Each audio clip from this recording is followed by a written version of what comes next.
The conference room smelled like stale coffee and the kind of desperation that comes from too many late nights chasing government contracts. I sat at the polished mahogany table, my hands folded carefully in my lap, watching as Director Patricia Kellerman shuffled through her presentation materials with the practiced efficiency of someone who had never been challenged in her life. The fluorescent lights cast harsh shadows across her angular face, and when she finally looked up at me, her eyes held that familiar glint of dismissive assessment I'd grown to recognize over my 5 years at Meridian Defense Systems. Before we jump back in, tell us where you're tuning in from, and if this story touches you, make sure you're subscribed, because tomorrow I've saved something extra special for you. She didn't say it out loud, not yet, but I could read it in the way her gaze lingered on my carefully applied makeup, my tailored blazer, the way I'd styled my auburn hair in soft waves that framed my face.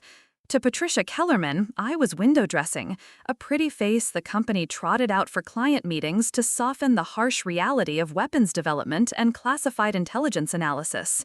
What she didn't know, what none of them knew, was that I had spent the last 18 months building a case that would shatter everything she thought she understood about our company's most sensitive projects. My name is Elena Vazquez, and I'm a senior intelligence analyst with a top-secret SCI clearance and a photographic memory that has made me invaluable to the United States government in ways my colleagues could never imagine. But looking at me across that conference table, all Patricia saw was a 28-year-old woman with glossy lips and perfectly manicured nails who had somehow talked her way into a room where she believed she didn't belong. The meeting had been called to address what Patricia euphemistically referred to as operational inefficiencies in our Middle Eastern intelligence gathering operations. Translation: someone had been selling classified information to foreign operatives, and 3 of our assets had gone dark in the span of 2 weeks. The room was filled with the usual suspects, the graying men in expensive suits who had built their careers on Cold War paranoia and the unshakable belief that intelligence work was a man's game. There was Thomas Brennan, the Deputy Director of Operations, whose idea of cutting-edge analysis involved cross-referencing newspaper clippings with 30-year-old Soviet playbooks. Beside him sat Marcus Webb, our supposed Middle East expert, who hadn't set foot outside of Washington, D.C. in over a decade, but still commanded a 6-figure salary for his cultural insights. And then there was James Morrison, the company's golden boy, a former Navy SEAL turned intelligence contractor who believed that his military background made him infallible when it came to matters of national security. I had requested this meeting 6 weeks ago, armed with evidence that would have sent shockwaves through the entire defense contracting community. My request had been shuffled from desk to desk, buried under bureaucratic red tape, and finally scheduled for a Tuesday afternoon when most of the senior staff would be distracted by congressional budget hearings. It was classic Patricia, a masterclass in administrative warfare designed to minimize the impact of whatever trivial concern the pretty girl from the analysis department wanted to discuss. Patricia cleared her throat, a sound like gravel scraping against concrete, and addressed the room without looking at me. We're here today because Elena has some concerns about our operational protocols. I thought it best to address these concerns in a comprehensive forum so we can put any lingering questions to rest and move forward with our existing strategies. The condescension dripped from every word. She had already decided that this meeting was a formality, a box to be checked, before dismissing whatever amateur observations I might have stumbled upon during my desk work.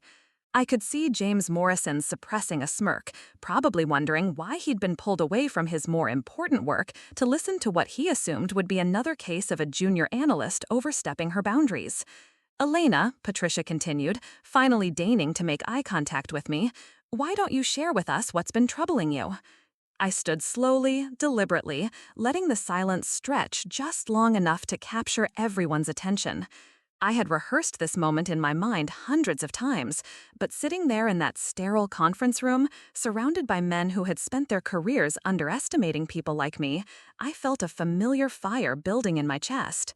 It was the same fire that had burned when my college professors assumed I'd chosen intelligence studies as an easy path to a government job, the same fire that had sustained me through years of being passed over for field assignments because my supervisors worried I'd be a distraction to the male operatives.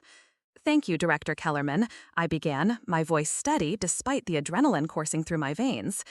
I appreciate you taking the time to address what I believe to be a critical security breach that has compromised our entire Middle Eastern network. Thomas Brennan leaned back in his chair, his expression shifting from mild interest to barely concealed irritation. Elena, that's quite an accusation. Our security protocols are reviewed quarterly by independent auditors. If there were any significant breaches, they would have been detected through proper channels. I smiled, the kind of smile I'd learned to perfect during my years of navigating male-dominated spaces. Sweet enough to disarm, confident enough to suggest I knew something they didn't. Mr. Brennan, with respect, our quarterly audits focus on digital security infrastructure and personnel background checks. They don't examine the operational patterns that can reveal systematic intelligence leaks to trained analysts. Marcus Webb shifted uncomfortably in his seat, his fingers drumming against the polished table surface. What exactly are you suggesting, Elena? That our decades of combined experience have missed something that you've discovered during your desk analysis? The question hung in the air like a challenge, and I could feel the weight of their collective skepticism pressing down on me. This was the moment I had prepared for, the moment when I would either validate their assumptions about my limitations or shatter their comfortable certainties about their own competence. I'm suggesting, I said, reaching for the locked briefcase I'd placed beside my chair, that someone in this room has been selling classified information to Iranian intelligence operatives for the past 14 months, and that the recent loss of our assets wasn't random bad luck, but the inevitable result of systematic betrayal. The silence that followed was deafening. Patricia's face went pale, her carefully applied foundation suddenly looking harsh and artificial under the fluorescent lights. James Morrison's smirk vanished, replaced by a look of genuine alarm. Thomas Brennan straightened in his chair, his bureaucratic composure cracking around the edges. "Elena," Patricia said, her voice tight with controlled fury, "those are serious accusations. I hope you have substantial evidence to support such inflammatory claims." I placed my briefcase on the table and entered the combination, my fingers steady despite the magnitude of what I was about to reveal. Inside were months of painstaking analysis, cross-referenced intelligence reports, financial records I'd obtained through carefully cultivated sources, and photographic evidence that would destroy careers and potentially send someone to federal prison. "Director Kellerman," I said, extracting a thick manila folder, "I have substantial evidence. The question is whether this organization is prepared to confront the truth about its operational failures." As I spoke, I could see the dynamics in the room shifting.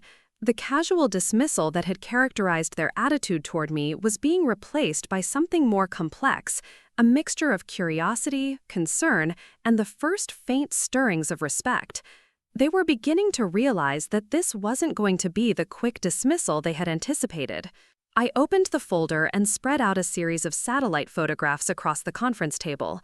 The images showed a nondescript warehouse in Istanbul, taken at various times over the past 8 months. To the untrained eye, they would have looked like routine surveillance photos, but I had spent weeks analyzing every detail, cross-referencing timestamps with intelligence reports, tracking patterns that were invisible to casual observation. These photographs document regular meetings between a Meridian contractor and known Iranian intelligence operatives, I began, pointing to specific figures in the images. The meetings follow a consistent pattern, always on the third Thursday of each month, always at this location, always lasting exactly 47 minutes. Marcus Webb leaned forward, squinting at the photographs, with the expression of someone trying to solve a puzzle he hadn't expected to encounter. "Elena, these could be routine business meetings. Istanbul is a major commercial hub. Our contractors meet with dozens of potential clients every month." I smiled again, this time with genuine amusement. "Mr. Webb, you're absolutely correct. Istanbul is a major commercial hub, which is exactly why I cross-referenced these meeting dates with our operational calendar and discovered something interesting. I pulled out a second set of documents, detailed spreadsheets that I had compiled during countless late nights at the office. Every meeting between our contractor and these Iranian operatives was followed within 72 hours by a security incident affecting our Middle Eastern assets. Equipment failures, compromised safe houses, missed rendezvous points, communication blackouts. The room fell silent as the implications of my analysis began to sink in. I could see Thomas Brennan's face growing ashen as he realized the scope of what I was presenting. These weren't random correlations or amateur observations. This was professional-grade intelligence analysis that revealed a pattern of systematic betrayal. Furthermore, I continued, enjoying the growing tension in the room, I was able to trace financial transfers from a shell company registered in the Cayman Islands to a Swiss bank account controlled by our contractor. The transfers consistently occurred within 1 week of each Istanbul meeting, always in amounts that corresponded to the intellectual value of the information that was subsequently compromised. James Morrison, who had been silent throughout my presentation, finally spoke up. "Elena, how did you obtain access to these financial records? This level of detail would require cooperation from international banking authorities and intelligence agencies."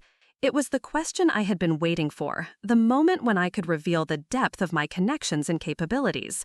"Mr. Morrison, I have been working with a joint task force that includes representatives from the CIA, NSA, Treasury Department, and several allied intelligence services. My analysis of our operational security breaches caught their attention 6 months ago, and they provided me with the resources necessary to conduct a thorough investigation." The bombshell hit the room like a physical force.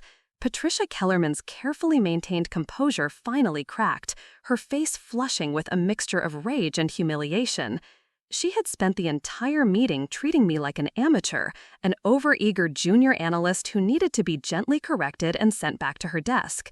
The revelation that I had been working at the highest levels of the intelligence community, conducting an investigation that could potentially implicate members of her own staff, had fundamentally shifted the power dynamics in the room.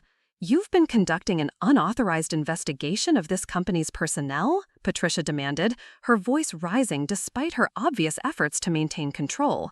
"Without proper oversight or approval from senior management?" I remained standing, my hands resting calmly on the table as I met her furious gaze.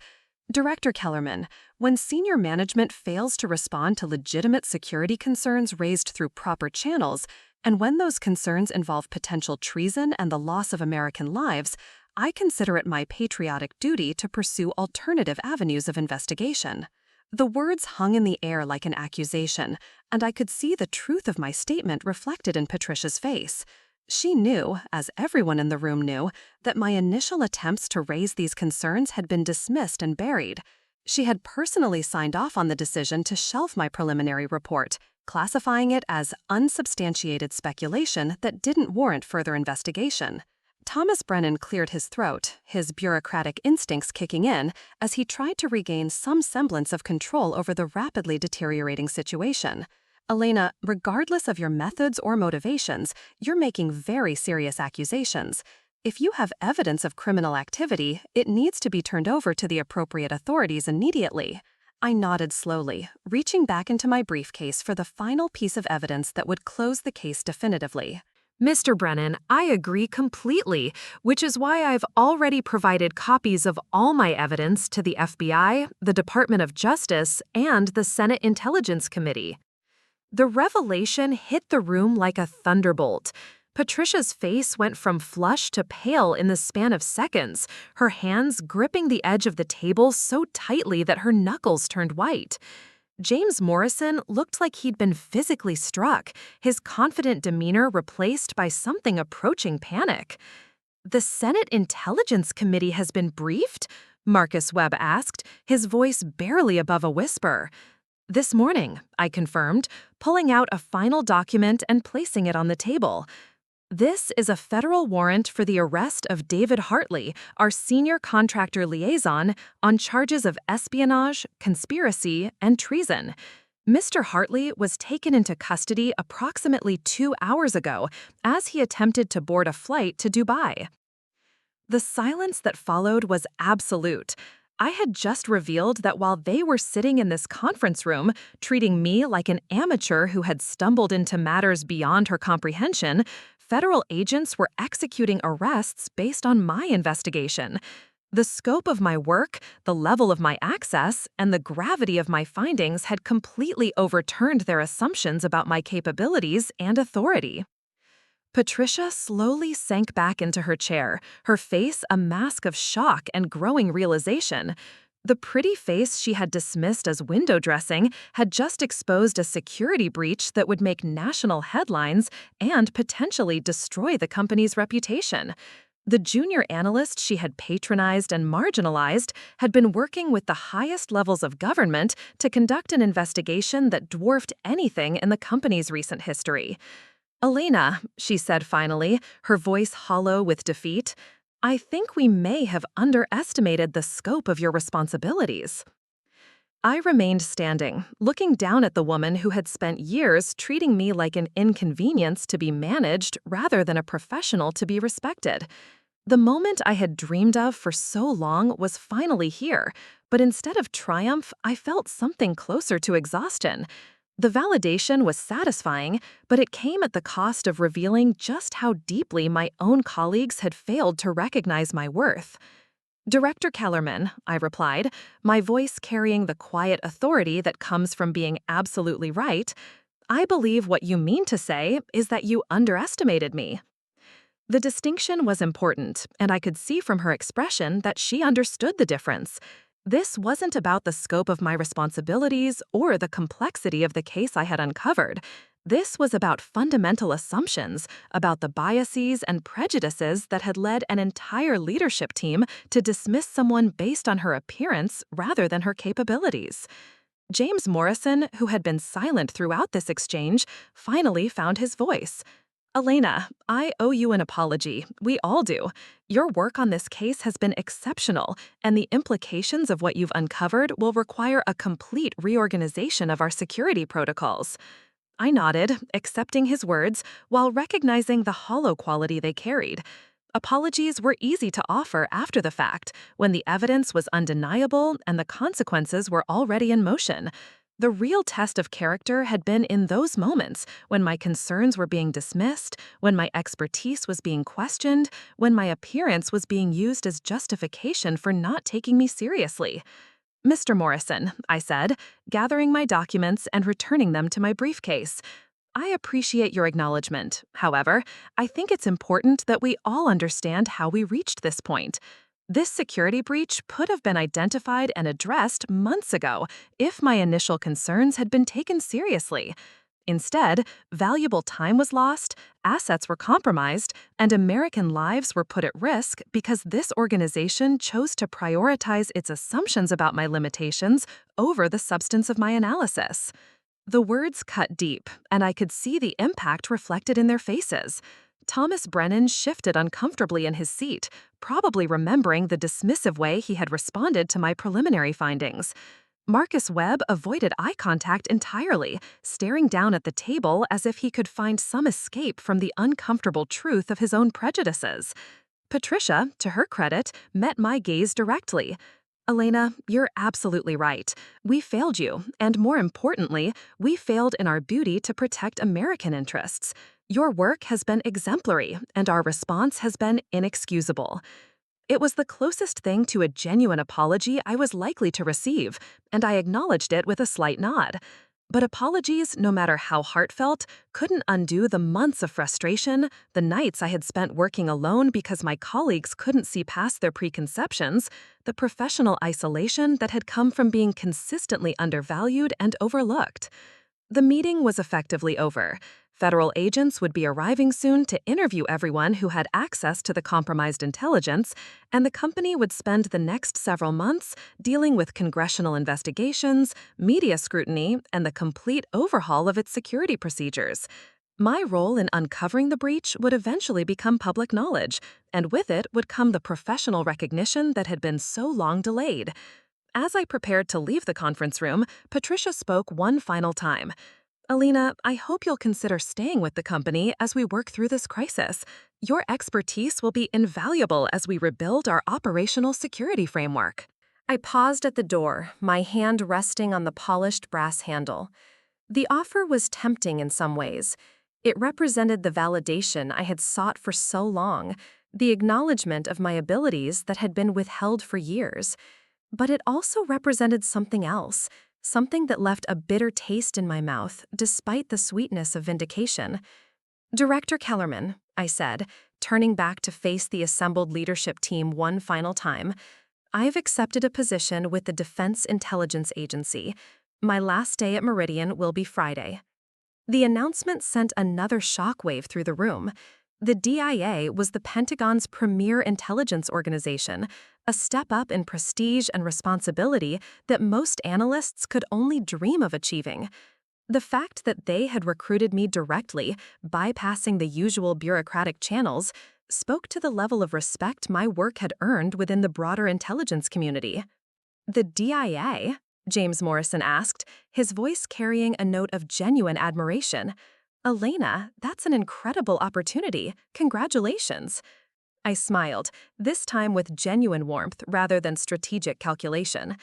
"Thank you, Mr. Morrison. It's an honor to serve my country in whatever capacity allows me to be most effective." The subtext was clear, though I didn't need to spell it out explicitly. The DIA had recognized my value in ways that Meridian never had. They had offered me not just a promotion and a substantial salary increase, but something more precious: the respect and autonomy that comes with being valued for one's capabilities rather than judged by one's appearance. As I walked out of that conference room for the last time, I could hear the murmur of urgent conversations beginning behind me. They would spend the rest of the day, and probably the rest of the week, trying to process what had just happened. The pretty face they had patronized and marginalized had not only exposed a massive security breach, but had done so while conducting a sophisticated intelligence operation that involved multiple government agencies and international cooperation. The elevator ride down to the parking garage gave me a few moments of quiet reflection. 5 years ago, when I had first walked into this building as a newly minted graduate with a master's degree in international relations and a burning desire to serve my country, I had been full of naive optimism about the intelligence community's commitment to meritocracy and professional excellence. I had believed that competence would be recognized and rewarded, that dedication and expertise would overcome any superficial prejudices. The reality had been far more complex and often disappointing. My male colleagues were given field assignments while I was kept behind a desk. My analytical insights were credited to senior staff members who had done little more than add their signatures to my reports. My attempts to raise security concerns were dismissed or delayed, while less qualified personnel were fast-tracked for promotions and prestigious assignments. But those years of frustration and marginalization had also forged me into something stronger and more capable than I might have become otherwise. Being underestimated had forced me to be twice as prepared, twice as thorough, twice as competent as my colleagues. Being dismissed had taught me to build my own networks and cultivate my own sources of information. Being overlooked had given me the freedom to pursue investigations and develop expertise that might have been constrained by more traditional career paths. As I drove away from Meridian Defense Systems for the last time, I reflected on the strange way that prejudice and underestimation had inadvertently prepared me for exactly the kind of work I would be doing at the DIA. The ability to be invisible, to be dismissed as harmless or irrelevant, was actually a tremendous asset in intelligence work. Foreign operatives and potential sources often revealed more to someone they didn't perceive as a threat, and my years of being undervalued had taught me how to extract maximum advantage from being underestimated. The irony wasn't lost on me.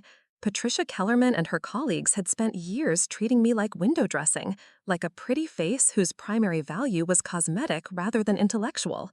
But their prejudices had inadvertently created the perfect cover for someone conducting sensitive intelligence operations. While they were focused on my appearance and their assumptions about my limitations, I was building relationships with federal agents, developing sources within foreign intelligence services, and conducting the kind of sophisticated analysis that would eventually expose one of the most damaging security breaches in the company's history. The phone in my car buzzed with an incoming call. The caller ID showed a number I didn't recognize, but the area code told me it was from Washington, D.C. I answered on the second ring, keeping my voice professional despite the emotional exhaustion that was beginning to set in after the confrontation. "Elena Vasquez." "Ms. Vasquez, this is Deputy Director Richardson from the Defense Intelligence Agency. I wanted to personally congratulate you on the successful conclusion of Operation Nightingale.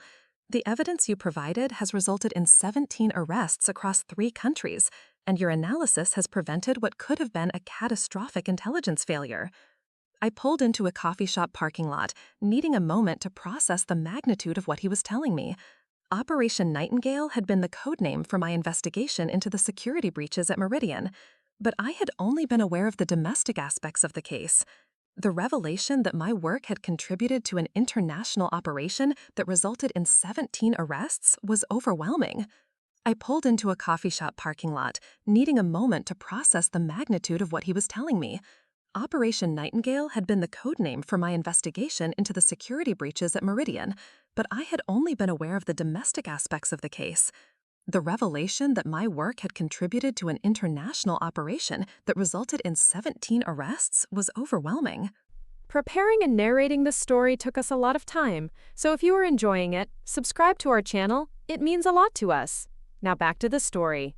Deputy Director, I had no idea the investigation had expanded to that scope. I'm honored to have played a role in protecting American interests. Ms. Vasquez, you didn't just play a role. Your analysis was the foundation that made the entire operation possible. The financial connections you identified led us to a network of compromised assets that spanned multiple agencies and allied nations. Without your work, we might never have discovered the full extent of the penetration.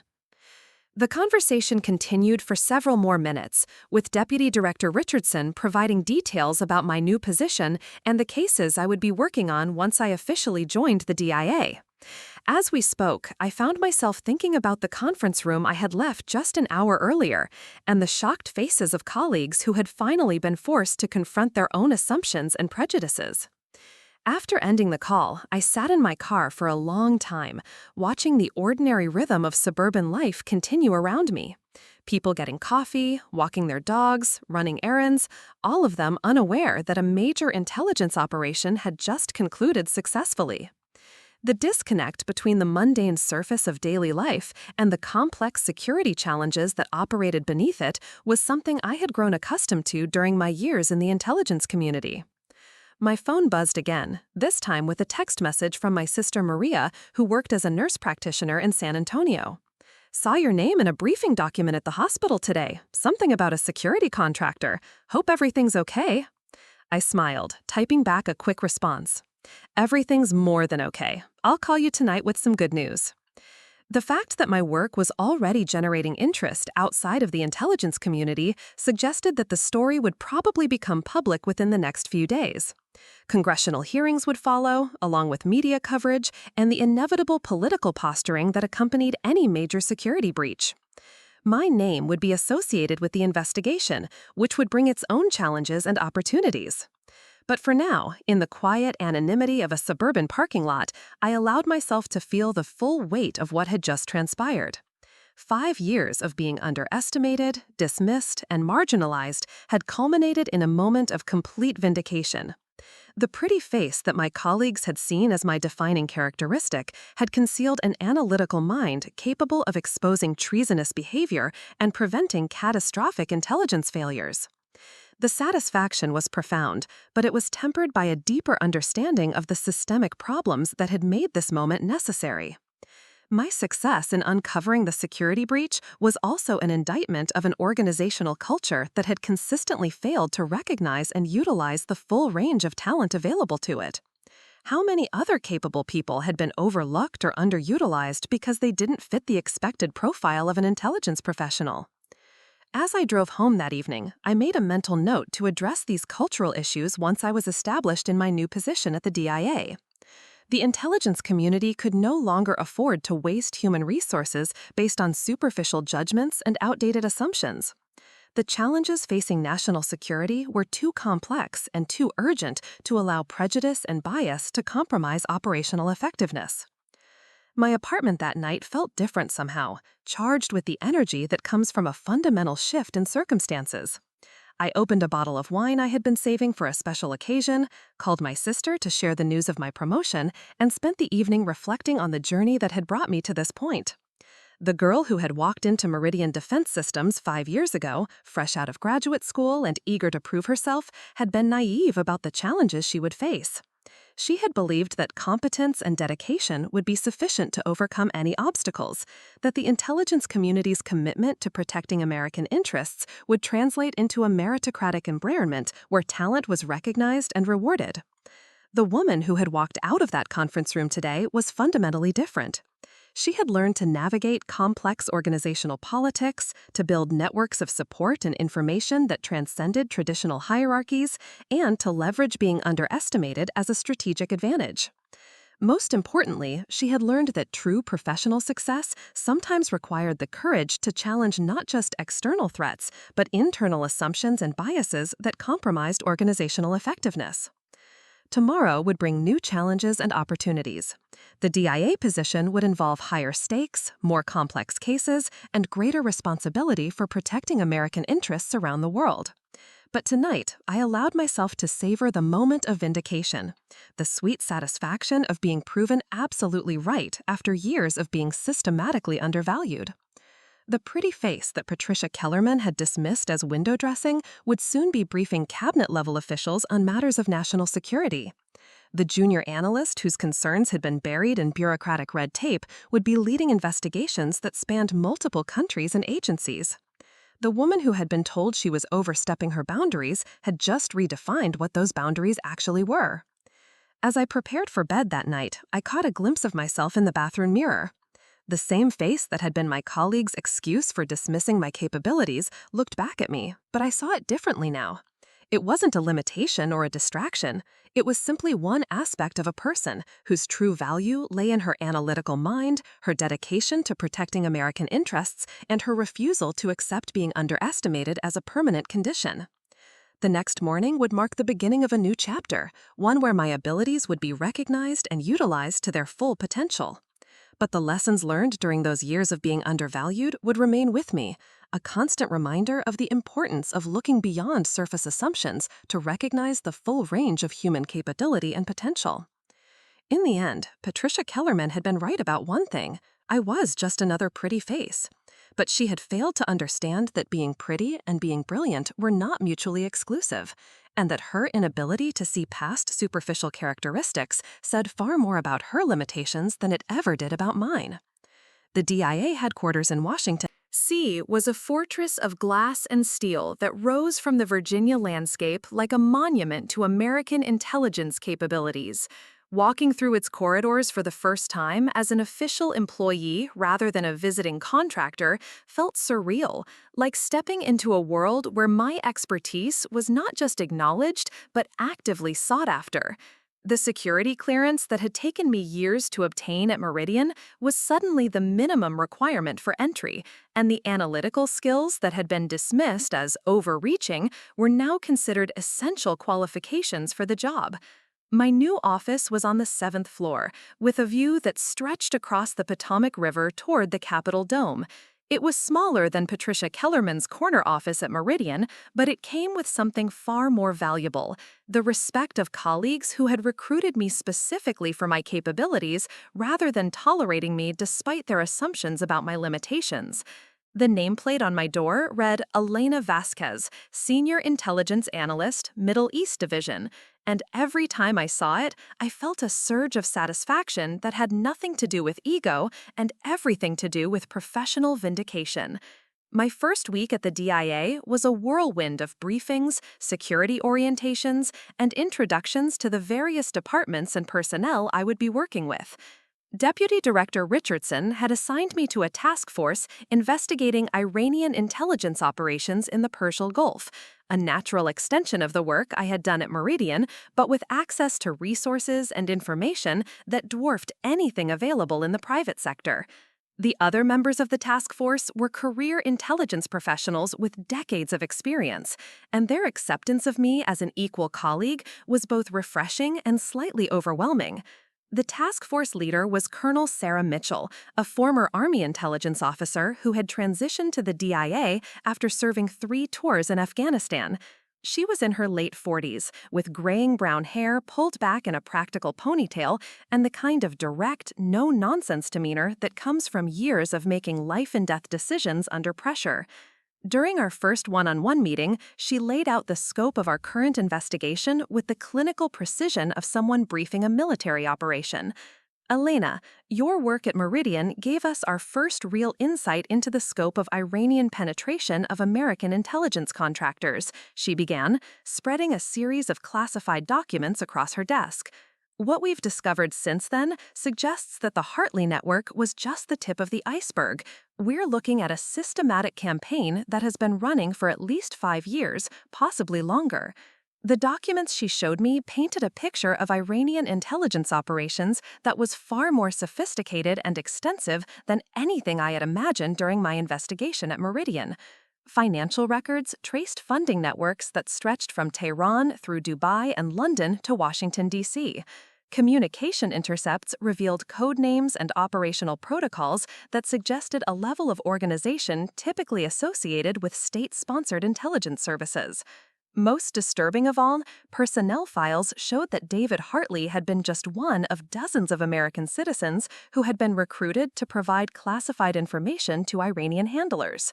The scale of this operation is unprecedented, Colonel Mitchell continued, her voice carrying a note of professional admiration for the enemy's capabilities.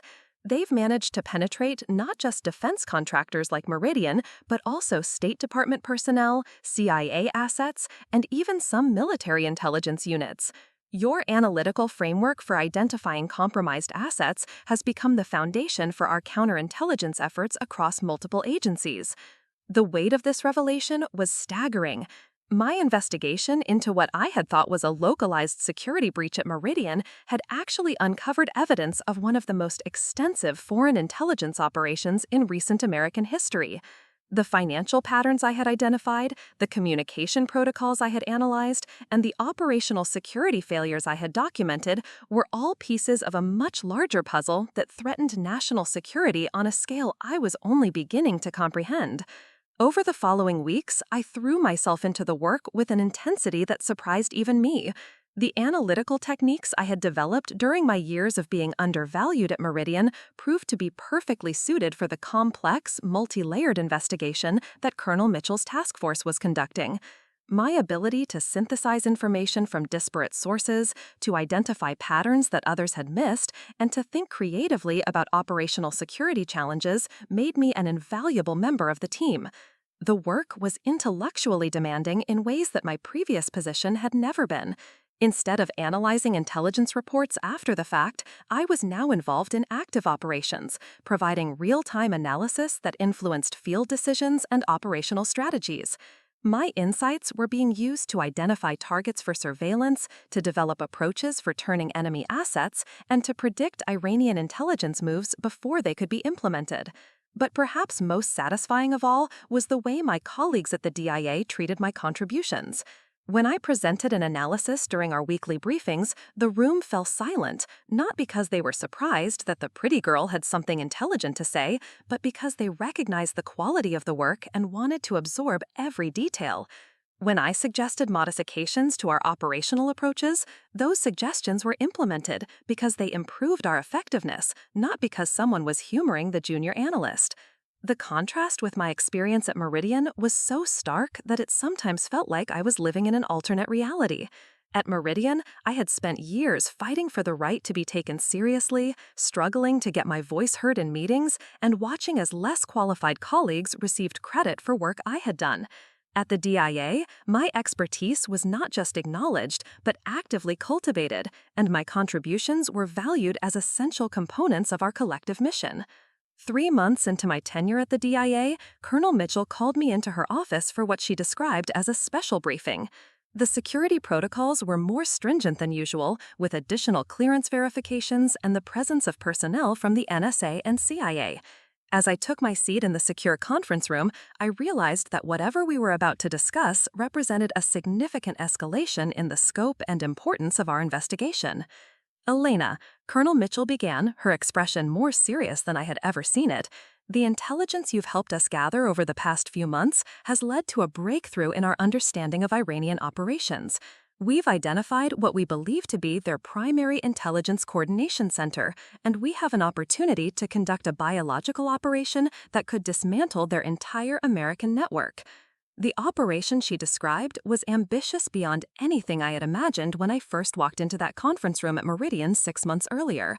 Using the analytical framework I had developed and the intelligence we had gathered, a joint task force involving multiple agencies would conduct simultaneous operations across 7 countries, arresting compromised assets, seizing financial records, and dismantling the infrastructure that had allowed Iranian intelligence to operate so effectively within American institutions. My role in the operation would be to provide real-time analytical support from a secure facility in Virginia, monitoring communications intercepts, analyzing financial transactions, and helping to coordinate the various operational elements as they unfolded simultaneously across multiple time zones.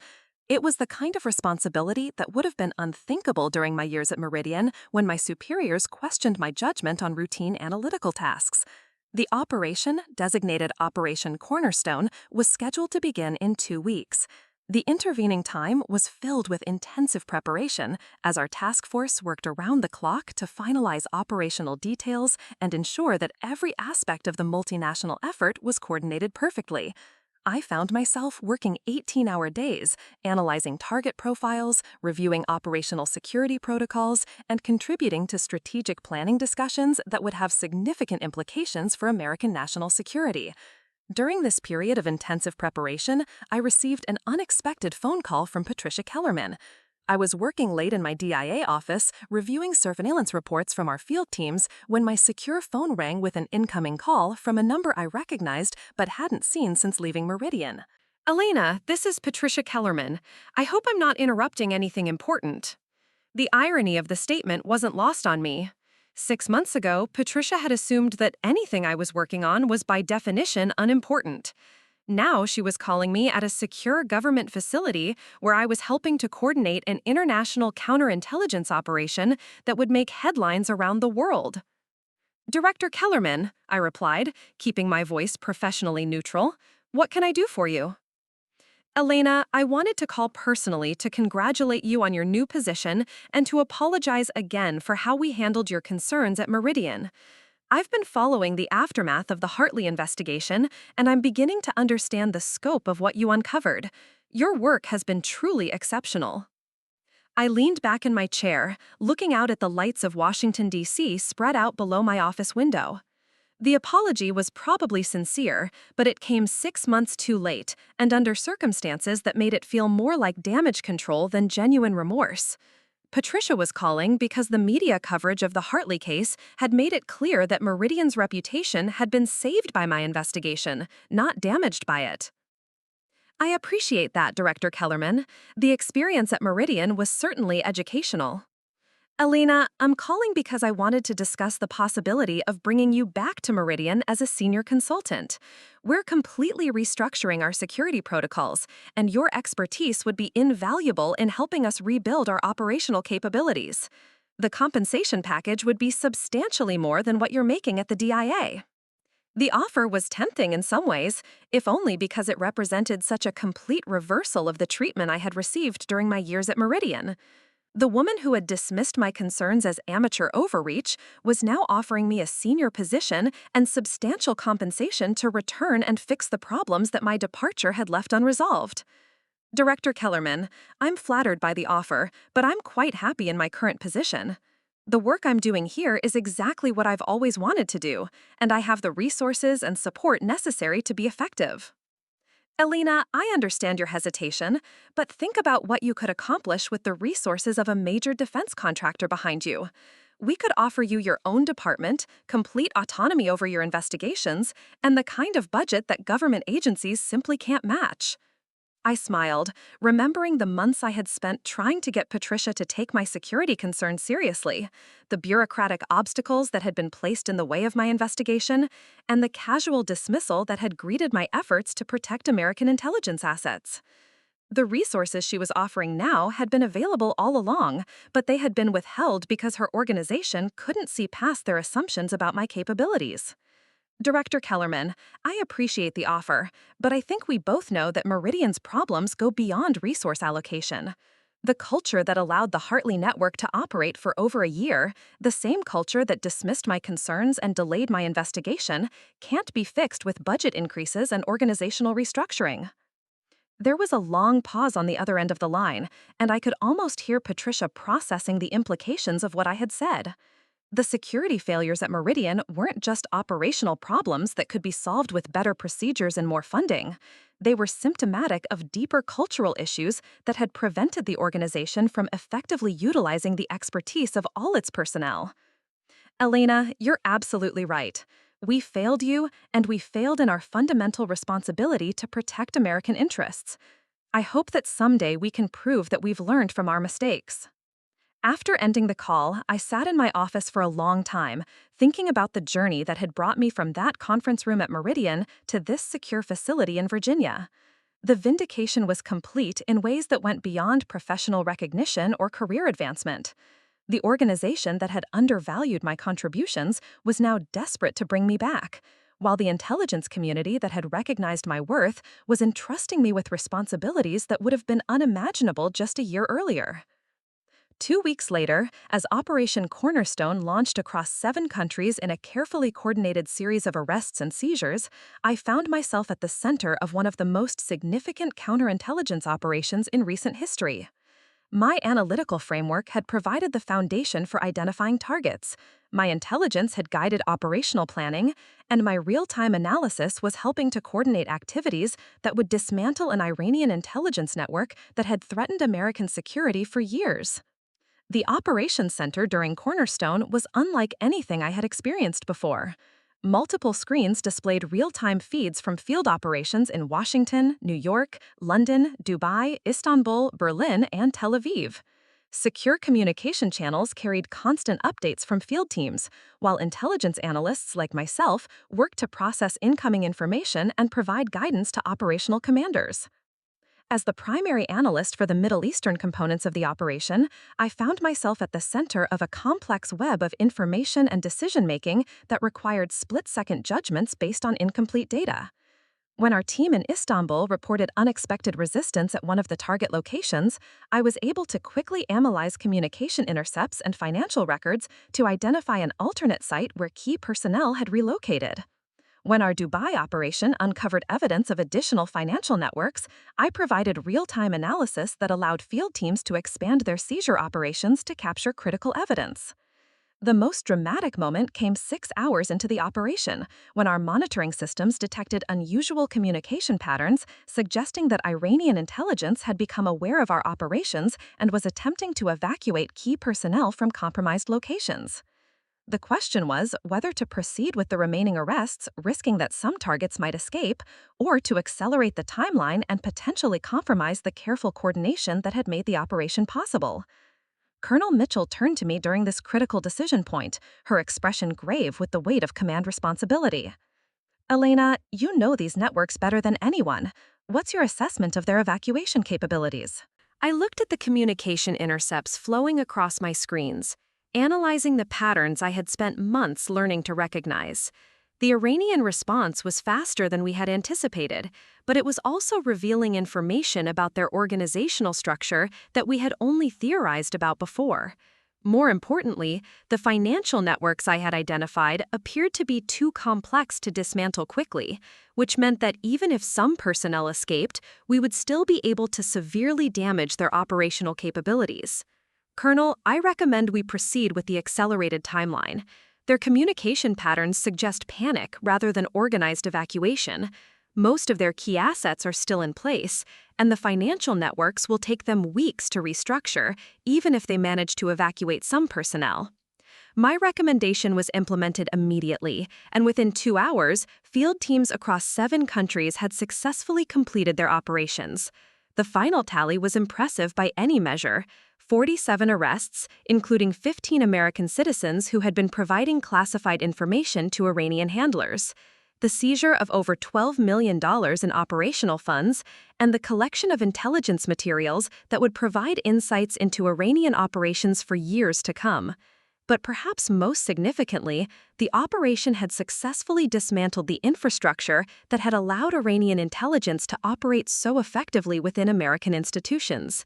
The networks I had first identified during my investigation at Meridian were now completely disrupted, and the analytical techniques I had developed were being implemented across the intelligence community to prevent similar penetrations in the future.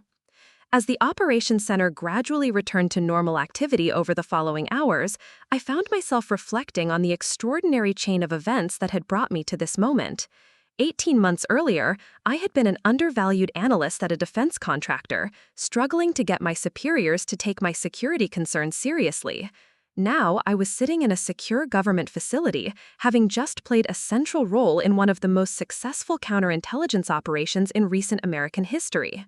The personal vindication was profound, but it was overshadowed by a deeper satisfaction that came from knowing that my work had protected American interests and potentially saved lives. The Iranian intelligence networks we had dismantled had been responsible for compromising American assets around the world, and their continued operation would have posed an ongoing threat to national security.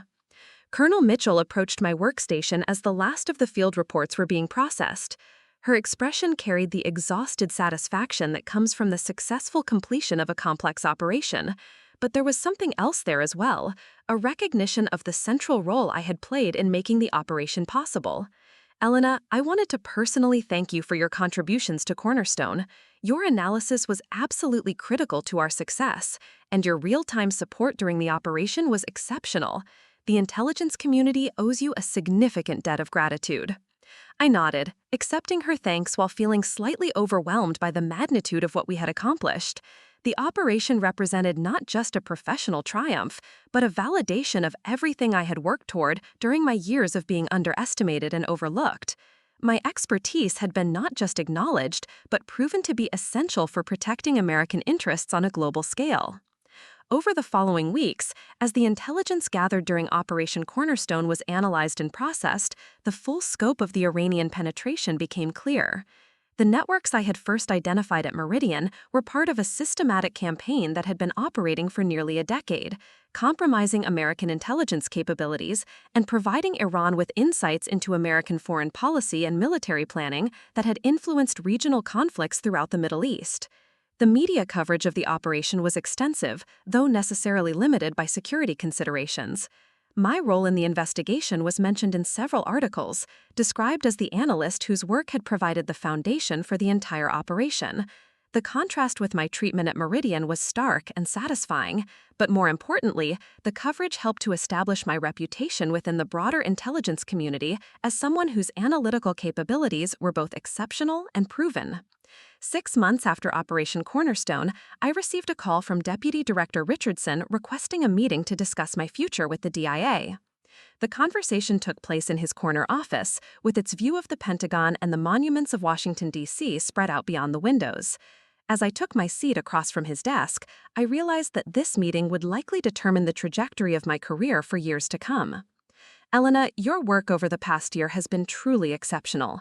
The Cornerstone operation was one of the most successful counterintelligence efforts in recent memory, and your contributions were absolutely central to that success. I wanted to discuss some opportunities that have become available as a result of your proven capabilities. The opportunities he described were beyond anything I could have imagined when I first walked into Patricia Kellerman's conference room 18 months earlier.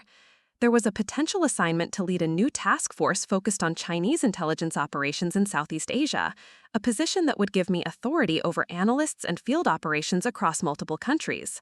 There was also an offer to join a joint task force with the CIA and NSA that was developing new analytical techniques for identifying foreign intelligence penetrations before they could become operational.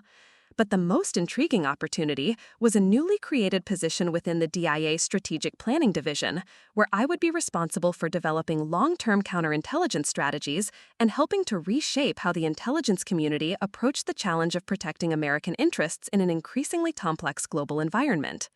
Deputy Director, these are all incredible opportunities. I'm honored that you would consider me for positions of such responsibility. Elena, you've more than earned these opportunities. Your work has demonstrated not just exceptional analytical capabilities, but also the kind of strategic thinking and operational judgment that we need in senior leadership positions. The question is, which of these opportunities most appeals to you? I looked out at the Washington skyline, thinking about the journey that had brought me to this moment of choice. A year and a half ago, I had been fighting just to get my concerns taken seriously by colleagues who saw me as window dressing rather than a serious intelligence professional. Now I was being offered leadership positions that would give me the authority to shape how the United States protects itself against foreign intelligence threats. The irony was profound and deeply satisfying. The pretty face that Patricia Kellerman had dismissed as incapable of serious analytical work was now being entrusted with some of the most sensitive and important responsibilities in the American intelligence community. The junior analyst whose concerns had been buried in bureaucratic red tape was being offered the opportunity to help develop the strategies that would guide American counterintelligence efforts for years to come. Deputy Director, I'm most interested in the strategic planning position. I think my experience with identifying systematic intelligence penetrations could be valuable in developing broader approaches to protecting American institutions from foreign interference. Elena, you've more than earned these opportunities. Your work has demonstrated not just exceptional analytical capabilities, but also the kind of strategic thinking and operational judgment that we need in senior leadership positions. The question is, which of these opportunities most appeals to you? I looked out at the Washington skyline, thinking about the journey that had brought me to this moment of choice. A year and a half ago, I had been fighting just to get my concerns taken seriously by colleagues who saw me as window dressing rather than a serious intelligence professional. Now I was being offered leadership positions that would give me the authority to shape how the United States protects itself against foreign intelligence threats. The irony was profound and deeply satisfying. The pretty face that Patricia Kellerman had dismissed as incapable of serious analytical work was now being entrusted with some of the most sensitive and important responsibilities in the American intelligence community. The junior analyst whose concerns had been buried in bureaucratic red tape was being offered the opportunity to help develop the strategies that would guide American counterintelligence efforts for years to come. Deputy Director, I'm most interested in the strategic planning position. I think my experience with identifying systematic intelligence penetrations could be valuable in developing broader approaches to protecting American institutions from foreign interference. Excellent choice, Elena. The position comes with a significant increase in salary and security clearance, as well as the authority to work directly with senior leadership across multiple agencies. You'll be briefing cabinet-level officials and contributing to policy decisions that will have long-term implications for national security. As I walked out of Deputy Director Richardson's office that afternoon, I felt a sense of completion that went beyond professional satisfaction. The journey from being underestimated and dismissed to being recognized as a senior intelligence professional had been long and often frustrating, but it had also forged me into someone capable of handling the responsibilities I was now being offered. The girl who had believed that competence and dedication would be sufficient to overcome prejudice and bias had learned that the world was more complex than she had imagined. But she had also learned that persistence, excellence, and the willingness to look beyond surface assumptions could ultimately prevail over even the most entrenched biases and organizational failures. My new office in the Strategic Planning Division came with a view of the Lincoln Memorial and the kind of security protocols that reminded me daily of the importance of the work I was doing. The nameplate on my door now read Elena Vasquez, Senior Strategic Analyst, and the responsibilities that came with that title included briefing senior government officials on threats to American national security and developing the analytical frameworks that would guide intelligence operations around the world. The transformation was complete in ways that went beyond job titles and salary increases.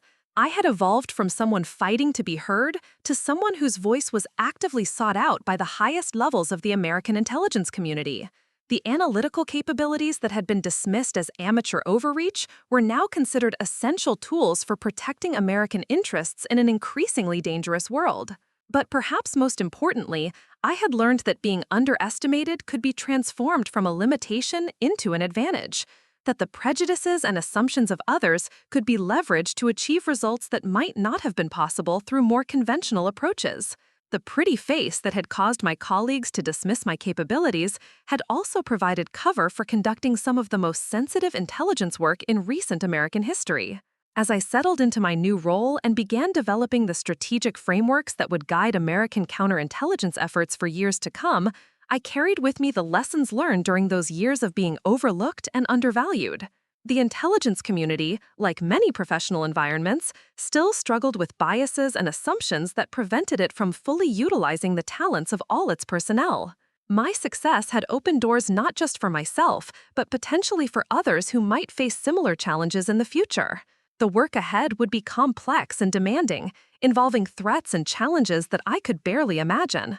But I faced it with the confidence that comes from having proven oneself under the most demanding circumstances, from having transformed prejudice into opportunity, and from having demonstrated that excellence and persistence could ultimately overcome even the most entrenched assumptions about what was possible. 2 years had passed since Operation Cornerstone, and my life had transformed in ways I could never have anticipated during those frustrating years at Meridian Defense Systems. The Strategic Planning Division at the DIA had become my professional home, a place where my analytical insights shaped policy decisions that rippled through the entire intelligence community.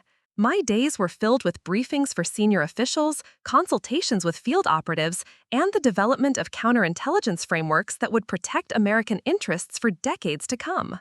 The office I now occupied was significantly larger than my previous workspace, with windows that offered a panoramic view of the nation's capital and walls lined with commendations from various government agencies. The security clearance that hung framed beside my desk was the highest level available to civilian analysts, granting me access to intelligence so sensitive that only a handful of people in the government were authorized to review it.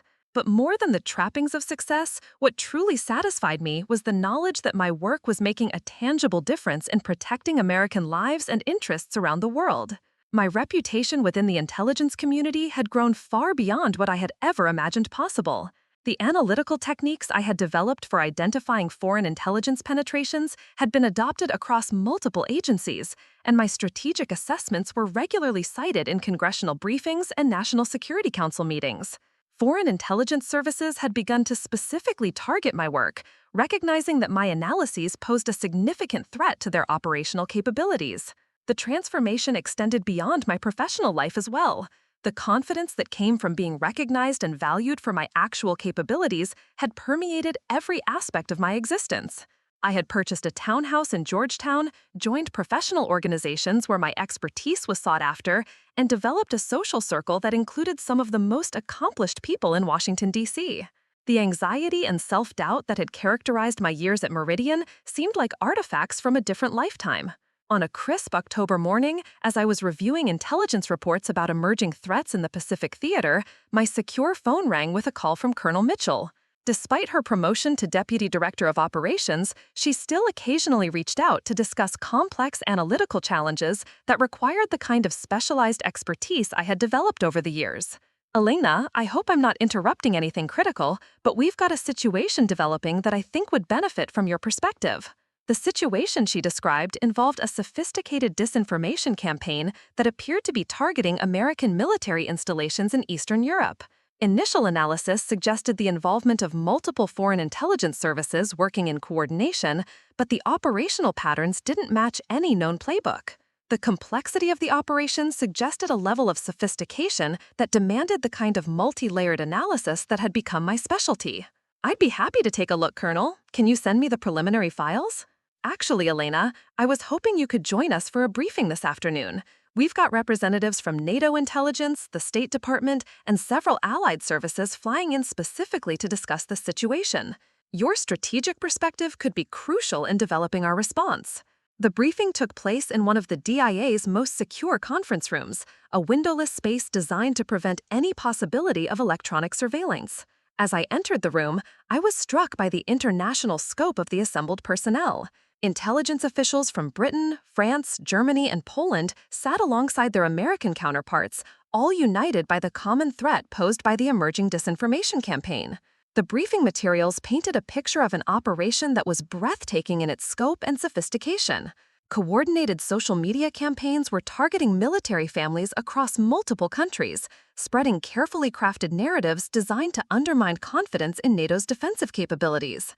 Simultaneously, infiltrators were attempting to gain access to military installations through a variety of creative approaches, from posing as journalists to establishing romantic relationships with service members. But what made the operation truly dangerous was its multi-layered approach to gathering and exploiting intelligence.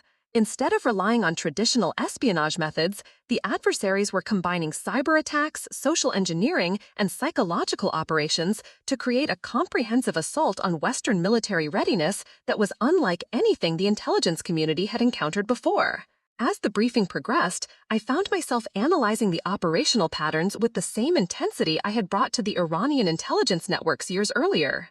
The coordination between different elements of the campaign suggested a level of planning and resources that pointed to state-level sponsorship, but the techniques being employed drew from criminal organizations, terrorist networks, and cyber warfare specialists in ways that transcended traditional intelligence categories. When the formal presentation concluded, the British representative, a distinguished man in his 50s named Sir Robert Ashworth, turned to address me directly. Ms. Vasquez, your work on Operation Cornerstone has become something of a legend within NATO intelligence circles. We're hoping you might be able to apply your analytical framework to help us understand what we're facing here. The request was both flattering and daunting. The analytical techniques that had proven so effective against Iranian intelligence networks would need to be adapted for a threat that was fundamentally different in both scope and methodology. But as I studied the materials spread across the conference table, I began to see patterns that reminded me of the systematic approach that had characterized the Iranian penetration of American intelligence contractors. Sir Robert, I think what we're seeing here is an evolution of traditional intelligence operations that combines elements of warfare, espionage, and information manipulation in ways that are designed to overwhelm our traditional defensive responses. The question is whether we can develop countermeasures that are as sophisticated and coordinated as the threat we're facing. Over the following weeks, I threw myself into analyzing the emerging threat with the same intensity that had characterized my investigation of the Meridian security breach. But this time, instead of working alone or with a small team, I found myself coordinating with intelligence professionals across multiple countries and agencies, developing a response that would require unprecedented levels of international cooperation. The work was intellectually demanding in ways that pushed the boundaries of everything I had learned about intelligence analysis. Traditional approaches to counterintelligence were designed to address threats that operated within established categories and followed predictable patterns. But this new threat combined elements of cyber warfare, psychological operations, and traditional espionage in ways that required entirely new analytical frameworks. My days began before dawn and often extended well into the evening as I coordinated with colleagues across multiple time zones and worked to synthesize intelligence from sources that ranged from satellite imagery to social media monitoring.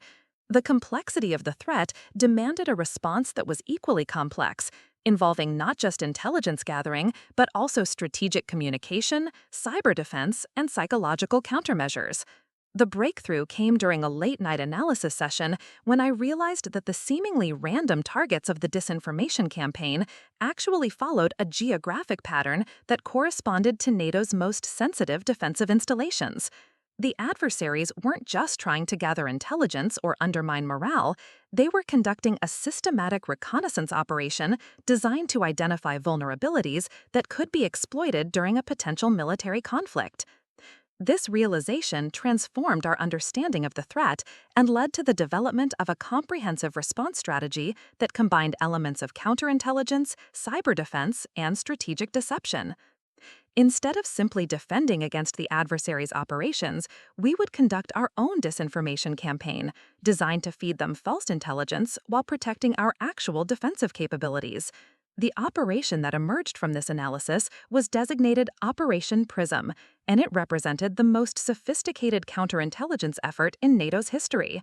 My role involved coordinating the analytical components of the operation, ensuring that our deception efforts were based on accurate understanding of adversary capabilities, and that our defensive measures addressed the full scope of the threat we were facing.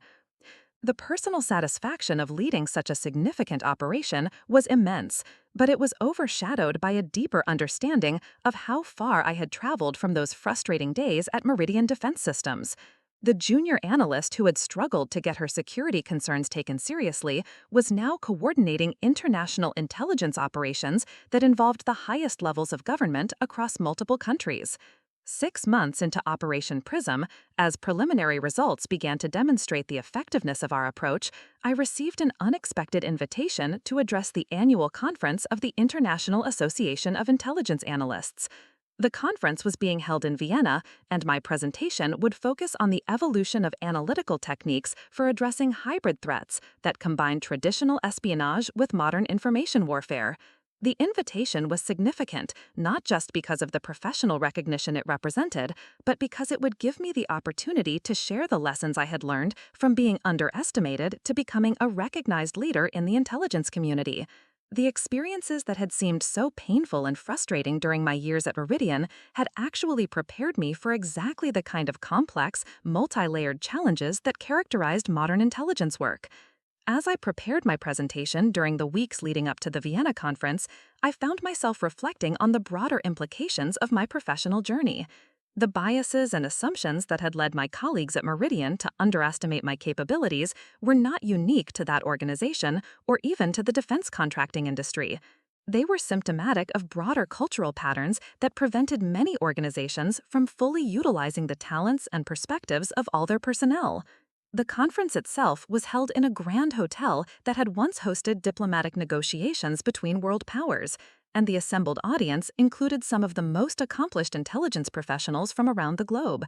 As I stood at the podium, looking out at several hundred faces representing dozens of countries and agencies, I felt a profound sense of completion that went beyond personal or professional satisfaction. My presentation focused on the analytical techniques that had enabled the success of operations like Cornerstone and Prism, but I also addressed the organizational and cultural factors that could either support or undermine analytical effectiveness. The most important lesson I had learned, I told the audience, was that intelligence analysis required not just technical expertise, but also the ability to challenge assumptions and look beyond surface appearances to identify deeper patterns and connections. The greatest threat to analytical effectiveness, I concluded, is not the sophistication of our adversaries or the complexity of the challenges we face. It is the tendency to rely on assumptions and preconceptions that prevent us from seeing clearly and thinking creatively about the problems in front of us. The response to my presentation was overwhelmingly positive, with several audience members approaching me afterward to discuss how the principles I had outlined could be applied to their own analytical challenges. But the most meaningful feedback came from a young woman who introduced herself as a junior analyst with the German intelligence service. Ms. Vasquez, your presentation was incredibly inspiring. I've been struggling with some of the same challenges you described, feeling like my contributions aren't being taken seriously because of assumptions about my background and capabilities. Your success gives me hope that persistence and excellence can ultimately overcome those kinds of barriers. Her words reminded me of my own younger self, struggling to find her voice in an environment that seemed determined to overlook her potential. The conversation that followed was one of the most rewarding I had ever had, as I was able to share not just professional advice, but also the personal insights that had sustained me during the most difficult periods of my career. Over the following months, as Operation Prism continued to evolve and expand, I found myself increasingly involved in strategic planning discussions that extended far beyond the immediate scope of any single operation. The success of our approach to addressing hybrid threats had attracted attention at the highest levels of government, and I was regularly consulted on policy decisions that would shape how the United States and its allies approached intelligence challenges for years to come. The work was demanding in ways that tested every skill I had developed over the course of my career, but it was also deeply satisfying in ways that had nothing to do with personal recognition or professional advancement. I was contributing to efforts that would protect democratic institutions and values against adversaries who sought to undermine them through sophisticated manipulation and deception.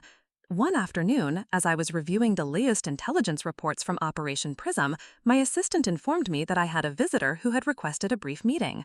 To my surprise, the visitor was Patricia Kellerman, who had flown down from New York specifically to see me.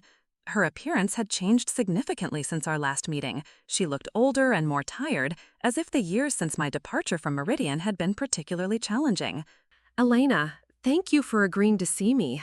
I know how busy you must be, and I appreciate you taking the time. Her demeanor was completely different from the condescending authority figure I remembered from my years at Meridian. She seemed genuinely humble, almost deferential, as she settled into the chair across from my desk. The power dynamics that had characterized our previous interactions had been completely reversed, and we both understood that the change reflected more than just our different professional circumstances.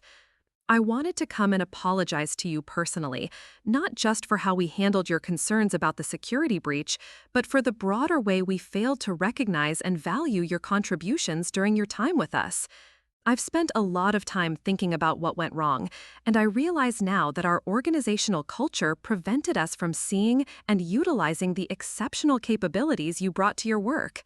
The apology was more thoughtful and comprehensive than anything I had expected, and I could see that Patricia had genuinely wrestled with the implications of how our professional relationship had unfolded. The recognition meant something to me, not because I needed her validation, but because it suggested that the painful experiences I had endured might ultimately contribute to positive changes for others who faced similar challenges. I also wanted you to know, she continued, that we've completely restructured our approach to personnel evaluation and security analysis.